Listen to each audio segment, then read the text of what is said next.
ভালোবাসি কথাটা খুব সহজ, কিন্তু প্রথমের মতো করে আজীবন মৃত্যুকাল অবধি ভালোবাসা হয়তো একটু কঠিন।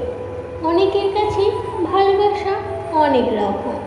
কারোর কাছে ভালোবাসা মানে তাকে নিজের করে পাওয়া, আবার কারোর কাছে ভালোবাসা মানে তাকে একান্তই তার হওয়া।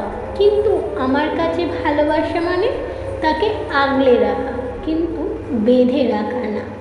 তাকে ভালোবাসা মানে তাকে যে আমারই হতে হবে তার কোনো মানে নেই। ভালোবাসা মানে হচ্ছে ভালোবাসার মানুষটাকে ভালো থাকতে দেখা। সে আমাকে ভালোবাসতে নাই পারে, সে যদি অন্য কারোর সাথে ভালোবেসে ভালো থাকে তাহলে থাক না, সে যে ভালো আছে এটাই আমার কাছে খুশি। একান্ত ভালোবাসা খুব সুন্দর, না আছে ভুল বোঝাবুঝি, না আছে ছেড়ে যাওয়ার ভয়। তবুও দিন শেষে মনটাকে বোঝাতে হয় সেও ভালো আছে, তুইও একটু ভালো থাক না।